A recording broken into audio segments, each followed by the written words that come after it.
Hello students, today's in today's lecture we will discuss some basic concept, that is scalar and vector field. So first of all we will understand simple vector multiplication. So we all know that if we multiply a vector quantity with a constant value, then it will give C vector V, and it is known as scalar multiplication. Another one is dot product or scalar product. It is defined as multiplication of one vector with another vector. So if we have two vector, its dot product is represented by vector A dot vector B. Next multiplication is known as cross product or vector product. In this multiplication, we multiply two vector quantity in different way, and it is known as cross product or vector product.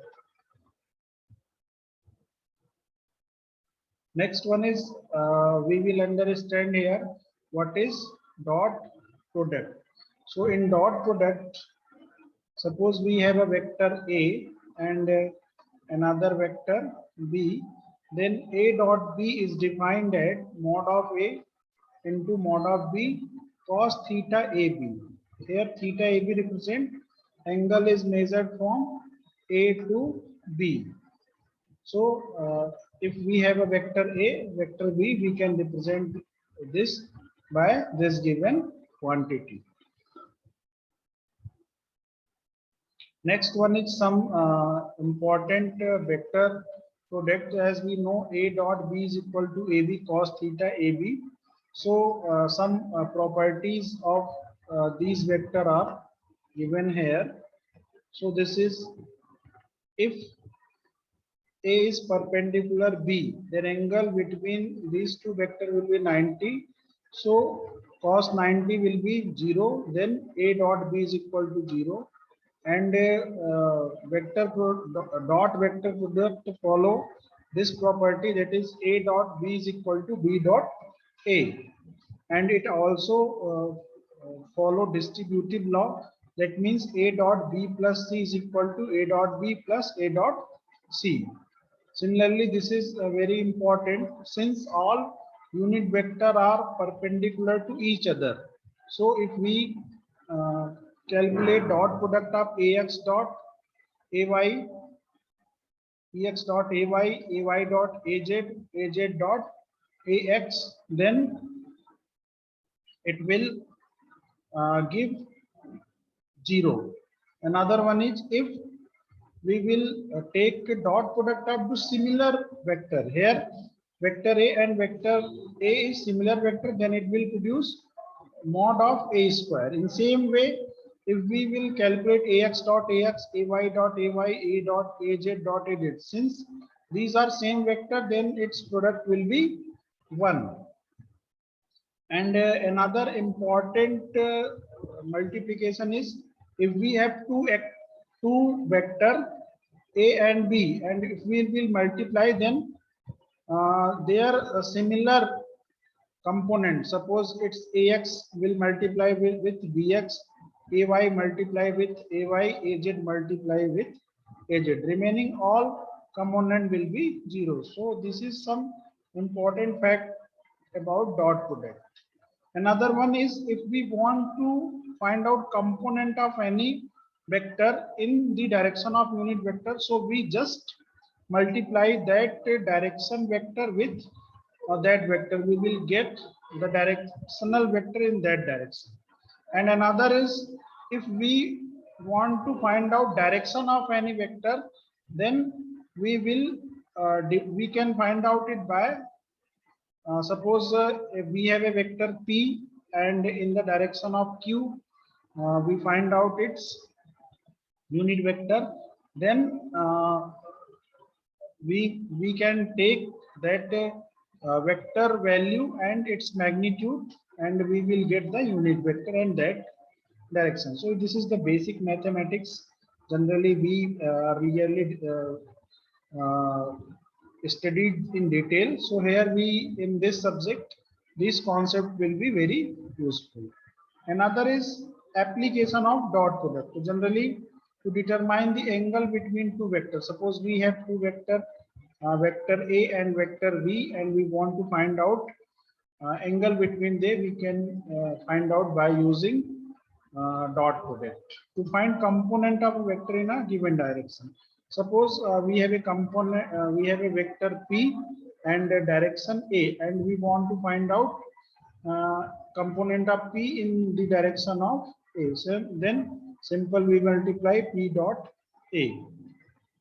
So in this way we can find out component of any vector in any other direction by dot product. So this is basically uh, application of dot product. Next, work done of by any constant force can be extended by dot product. So we know that work is defined as force into displacement. So mathematically we want to calculate this. We can find out it by using this formula. W is equal to F dot dl. Here F dot d represent dot product.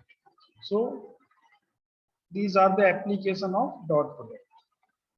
Next, we will understand basic definition of cross product.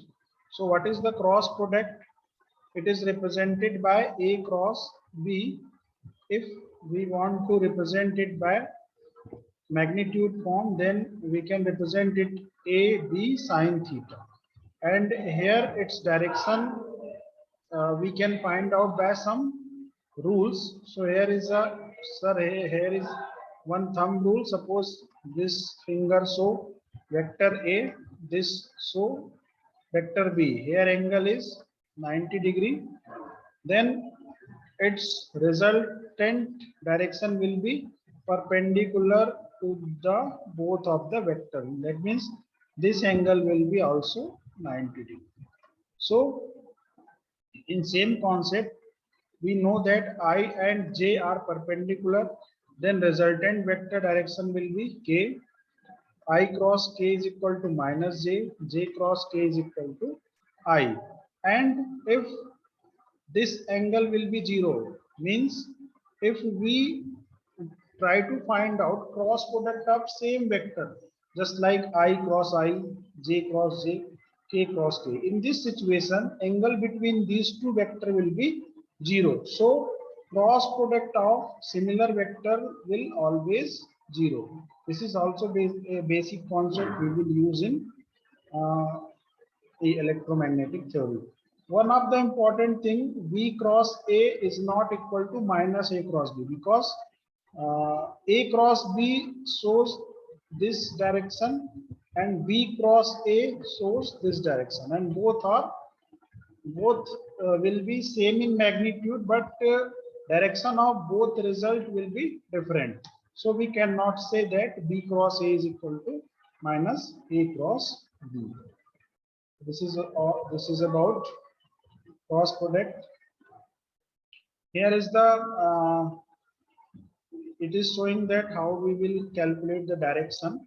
So here clearly so that if this is A, this is B, then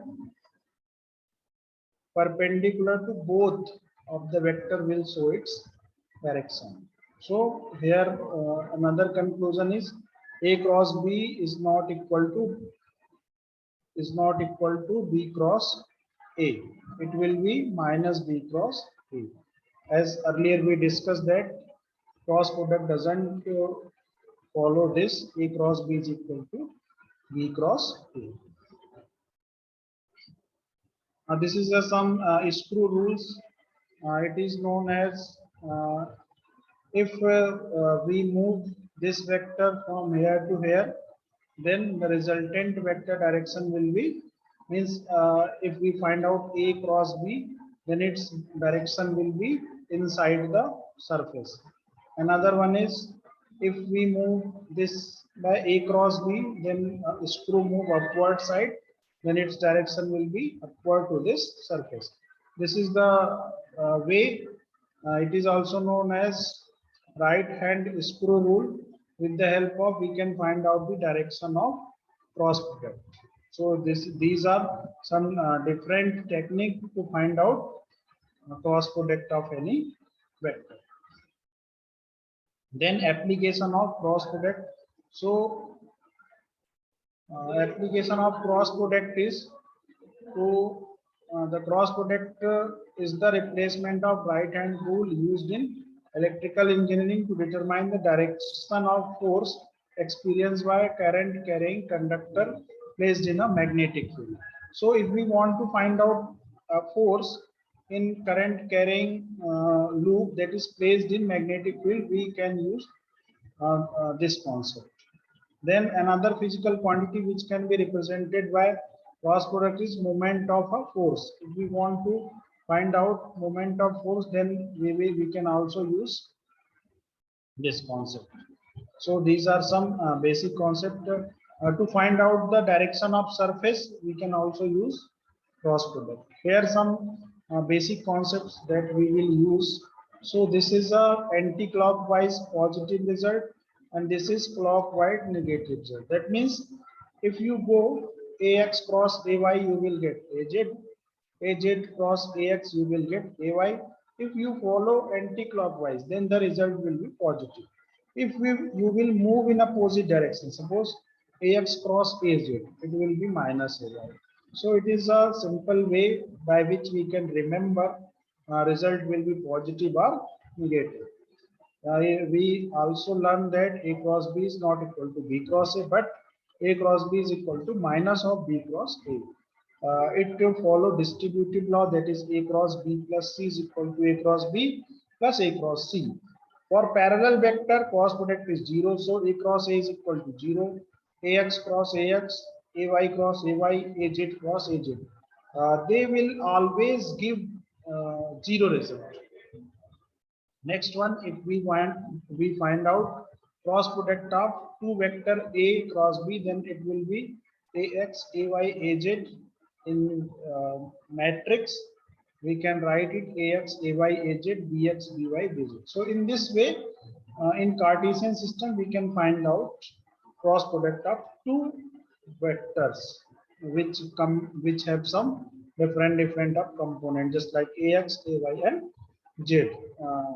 Another one is a cross b cross c. We can write this by this rule. This is ABC rule. This is BAC CAB rule. So BAC CAB rule. This is sometime important vector triple product. Thank you very much for listening this.